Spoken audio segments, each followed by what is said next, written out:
Hey everyone, I'm Melissa from Knitting the Stash, and this is episode 138 in the series. I'm calling this one Fix Your Knits Now, Not Later. So we'll talk about that as our main topic of conversation. Welcome back to the Yarn Room. If you're joining me again here, it's wonderful to see all of you. I've been enjoying so much seeing everyone on the Saturday Zoom and over on the Ravelry group, so please keep up the communication and hanging out. It's really fun to create this community and hang out with you all. And if you're new to the podcast, welcome. This is typically a podcast about garment knitting. Got my FO on for today. And DIY, kind of modification, design, things like that. But we do cover lots of other things, and today I have a shawl for you that I'll talk about. So welcome to the cast. It's nice to see you. We do have a Ravelry group.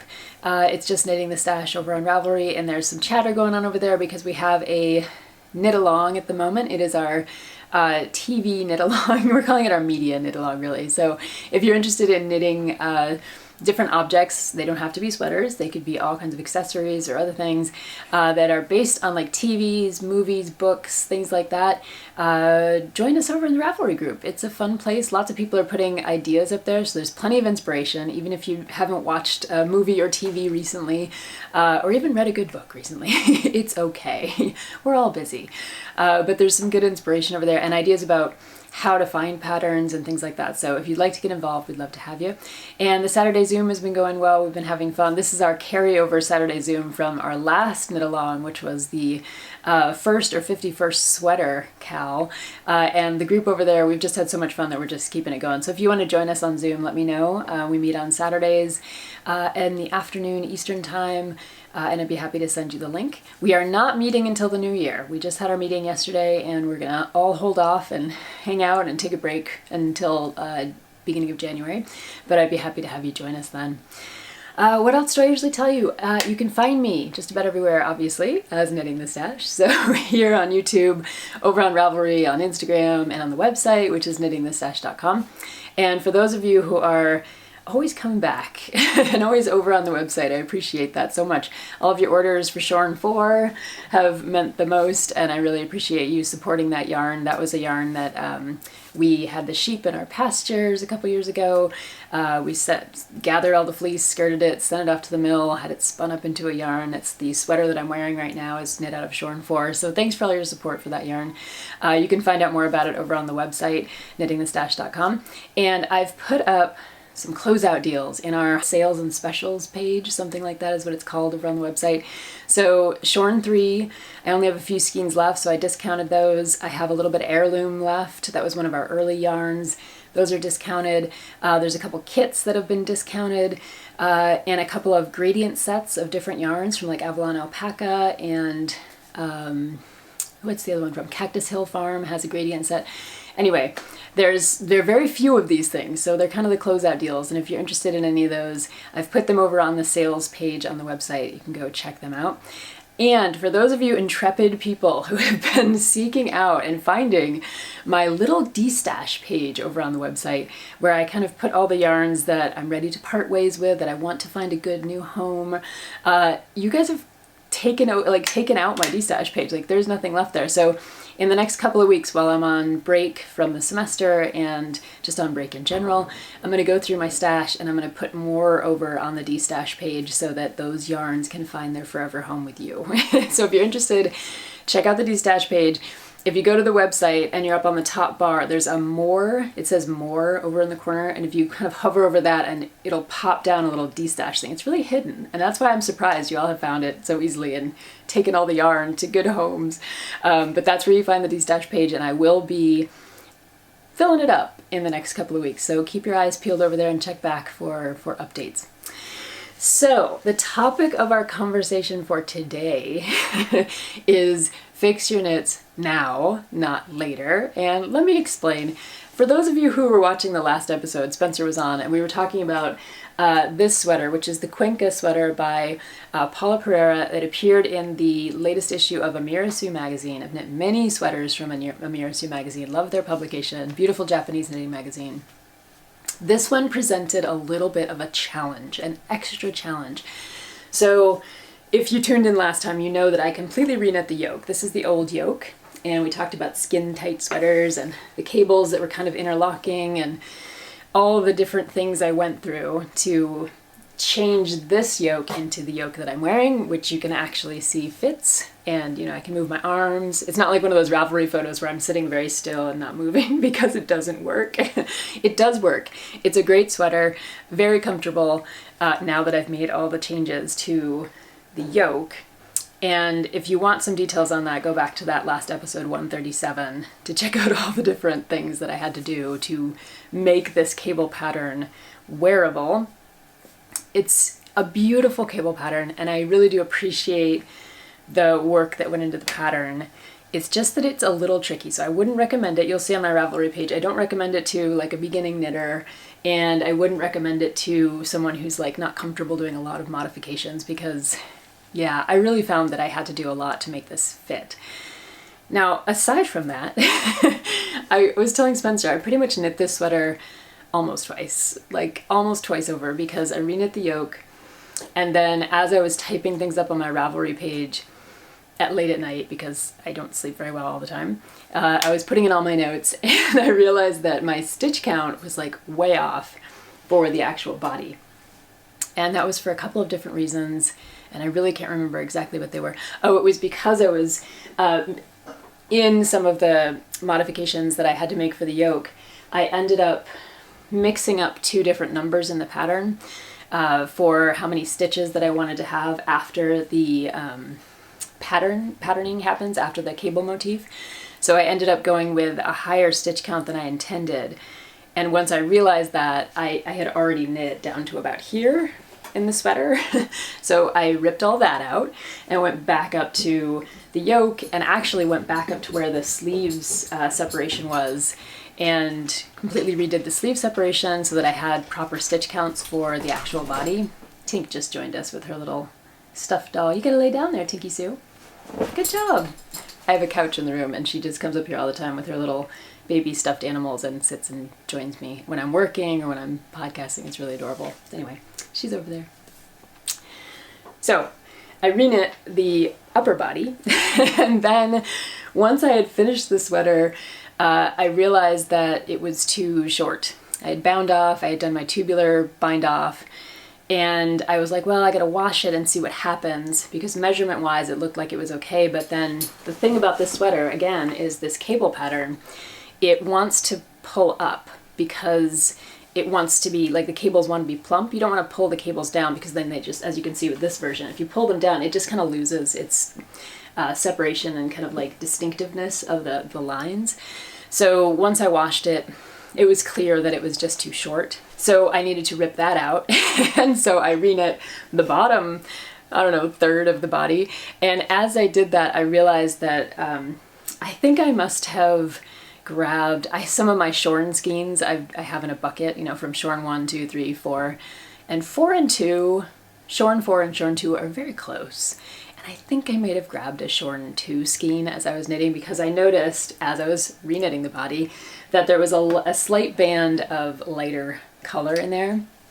And so I ripped it out again and decided to knit it again. So this body portion was knit I guess this was knit twice, this was knit twice, this was knit twice. So that's why I say I almost knit the whole thing twice. And then the sleeves were not knit twice. The sleeves have just been the sleeves. They're perfect just the way they are. I like my sleeves to be a little bit short so that if I'm doing dishes or other things, I'm not constantly, you know, doing this. I've learned that over the years. I used to knit my sleeves really long, which is comfortable when you're wandering around and if you're cold, but then if you go to do anything, they're always just kind of in the way. So I knit them a little short. I guess that's bracelet length maybe. And the only thing I redid with the sleeves is that I had a tubular bind off. I just didn't like it. It felt a little tight. It's one of those things with sweaters, like the sleeve can be a little bit snug. You know, it can actually fit the contour of your arm. But if that cuff is a little bit tight, it just drives me kind of nuts. So I took out the tubular bind off and redid that as well. I'm happy with it now. It looks a little funny right now because I didn't rewash the sleeves. I just rewashed the body to kind of like let it chill and relax. So I'll need to, when I rewash it, the bind off will just kind of like mellow. It'll be good. So yeah, reknit this thing like almost twice.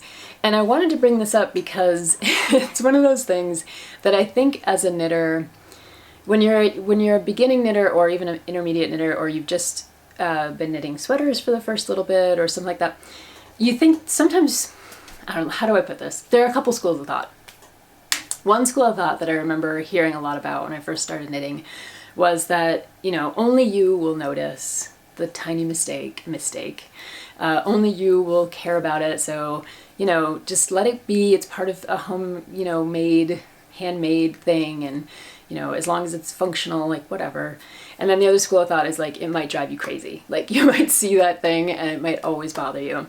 And I tend to agree with like both schools of thought depending on the object. Like I've had plenty of objects where I'm like, I'm the only one who's gonna know. I'm just gonna let it be. And then I've had some objects where I'm like, oh, I'm gonna look at that every day and it's gonna drive me crazy. So it kind of depends, I think, on what you're actually knitting and how much you're gonna be staring at it versus how much like other people are gonna be staring at it. So like if I'm knitting an accessory for someone else or a blanket or something like that, where I'm going to be looking at it and seeing it, then I tend to want to fix those things, those little, you know, errors in the works. But if it's something that I'm wearing, I don't really care so much if it has like a tiny error, because I'm not looking at it all day long. I know that sounds weird. It's like weird. If you're wearing it, you're not looking at it, but it's kind of true. But on the other side of the third, this is like the third perspective, is that if it's not wearable, then you really should fix it. And sometimes I think that can seem like a really frustrating, like, oh, I don't want to reknit this. I don't want to rip that out. I don't want to, you know, tink back. I don't want to like deal with this right now. And I know I've gotten in those situations. And that's the reason that this lower portion of the body had to be knit again. I saw that there was a light patch of color when I was reknitting the rest of it.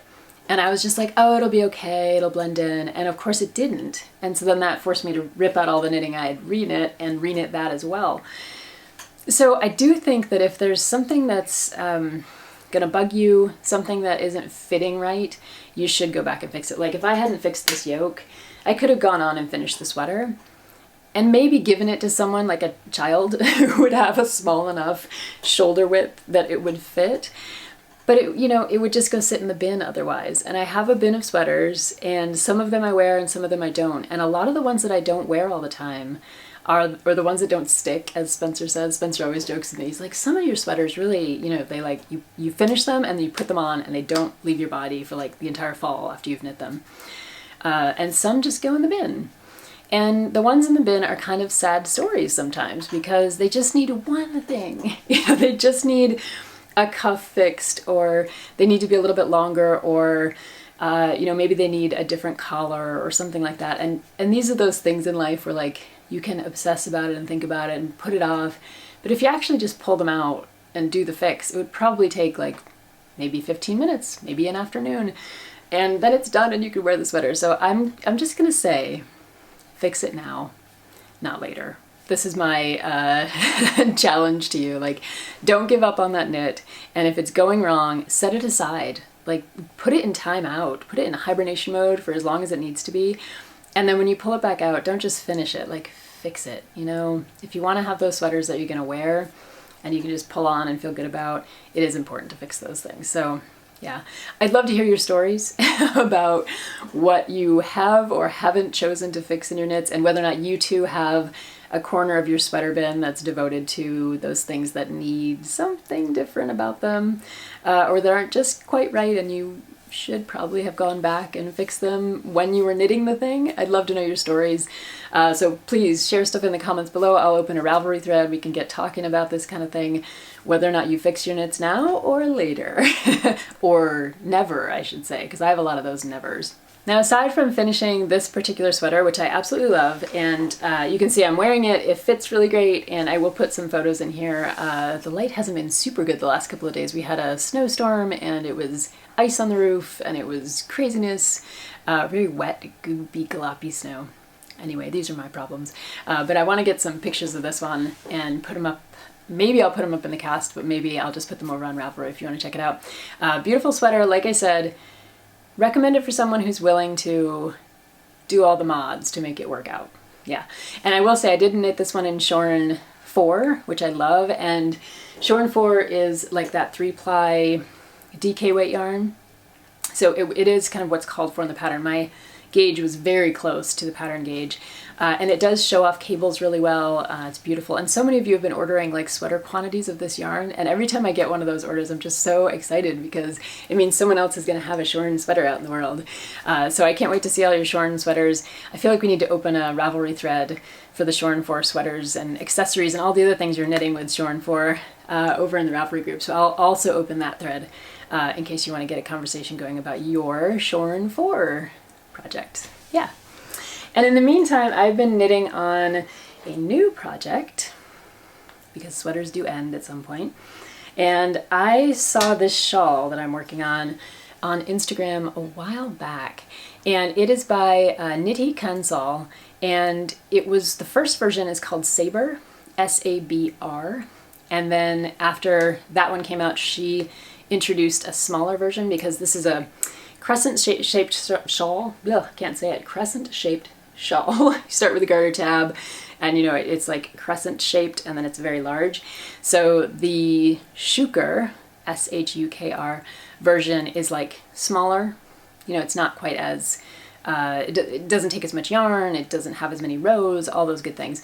But I loved the original Sabr color combo that she did. So what I've been doing is a mashup of the Sabr and the Shukr to try to create a version that I like because of the size and then also the color. So I've just gotten started, and the thing you notice about this shawl is that it's the border. It's the border that I noticed first. It's a beautiful lace border with these nups, which remind me of some of the Estonian techniques that I was reading about or talking about on the podcast a while back. And then if you look at the rest of the shawl, it's kind of interesting. There are these short rows. It's a shawl made up of these short row lace inserts. So this yarn that you see here and this up here is different. This is like the lace mohair. And then this is the fingering weight yarn. And the whole idea, you can start to see the color changes here. The whole idea with the shawl is that you have two color palettes in the original. You have a kind of dark blue to gold color palette going one way, and you have the gold to blue kind of going the other way. So they kind of meet at the border and the upper part are this idea of like a light and dark kind of blue and like a yellow color. Yeah, so you're always transitioning from this color and this color to like the next set of colors to the next set of colors.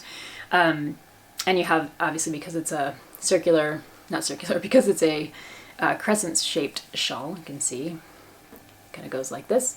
And it has the spine up the middle here. I think you can see those yarn overs in the middle there a little bit. Yeah, there we go. So what I've done is I've tried to figure out how to make the color changes from the original, do a short version of it for the Shukr, the shorter version of the shawl. And why that's tricky is the other version of the shawl actually looks slightly different, and so the planning for which color is going to change when is a little bit tricky. So last night I sat down with like my scrap paper and kind of drew out each of the shawls and then figured out how to move the colors and kind of crunch things up. So the first thing I did is, instead of having 5 repeats of this with the dark blue and the kind of like goldy creamy color here, I decided to just do 2 repeats plus this, well, it's kind of like a garter section, which would have normally been in this new color, but I just decided to add, it's because you want the weight of the shawl on the top. That's where I added, a little bit more of this darker blue color, but then I went ahead and transitioned earlier into the next set of colors. So each set, I think I'm going to do 2 of each, relatively speaking. There's a little bit of a kind of gradient overlap in the middle to kind of make the transition work nicely. So we'll see how it goes. The short rows themselves are really interesting. They're very easy to complete. So if you haven't done short rows before, you can totally do this.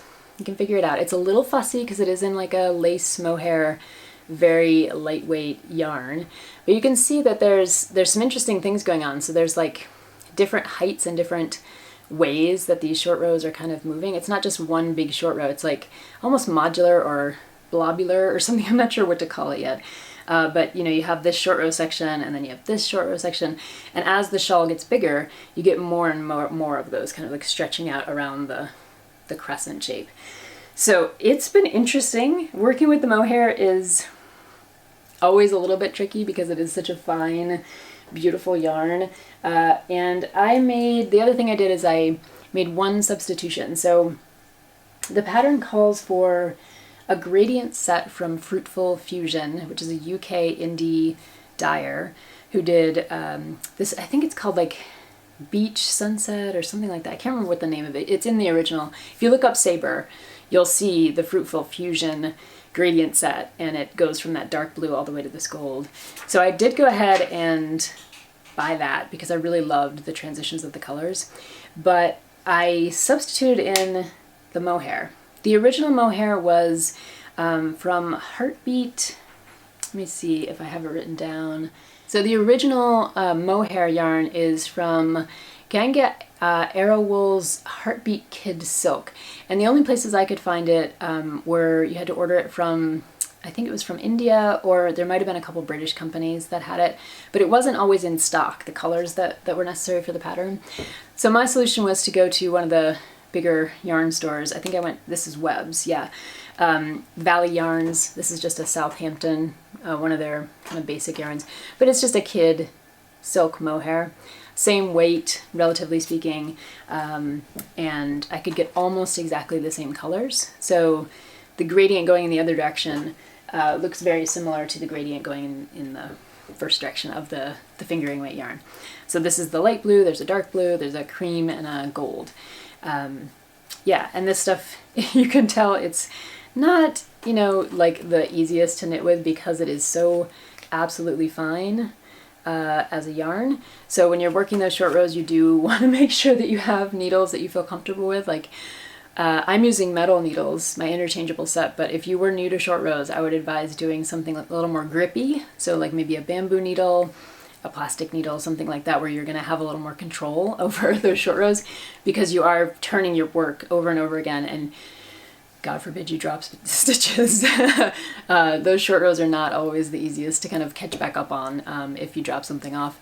I also modified it because she recommends a wrap and turn, which is, you know, kind of like one of those ways of doing a short row, and I just like my German short rows. She does include a link to that in the pattern, so I don't think it's totally unheard of to switch her wrap and turns to German short rows, but that was just one of the other changes I made for the shawl.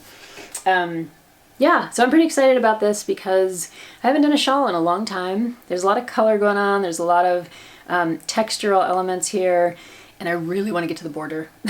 I pretty much should have just knit the border just for the fun of it and attached it to something else because that's the part that I really truly love about this shawl. But I'm going to go ahead and finish this. I do have the yarn and it seems fun, and maybe I'll find someone to gift it to, or maybe I'll wear it. You never know. For me, the process is like almost more important than the product when it comes to things other than sweaters. Sweaters, I really do love having all the sweaters and wearing them. Yeah, so it's an interesting knit, and it's been a challenge to kind of figure out how to mash up the two versions of the pattern, and I'm really enjoying that part. So yeah. So we are off for a couple of weeks of chill time. Like I said, I will be updating my Destash page in the next couple of weeks. So if you're looking for some fun yarns out of my yarn bins in the back there, my personal collection, those will be up on my Destash page. And as I mentioned, the Knitting the Stash Flock Farm Yarn Shop is having some closeout deals on some yarns that I only have a few left of, 1 to 3 things of it left, 1 to 3 skeins, or I just have 1 pack of a gradient or something like that left. Head on over and check those out. See if you find something for yourself or for someone that you love who's a crafter. It could be a fun way to close out the year. All right, I'm going to go get those Ravelry threads set up for us to have some conversations. And if you'd like to join us in the new year for the Saturday Zoom, please let me know. knittingthestash@gmail.com, and I'll send you the Zoom link.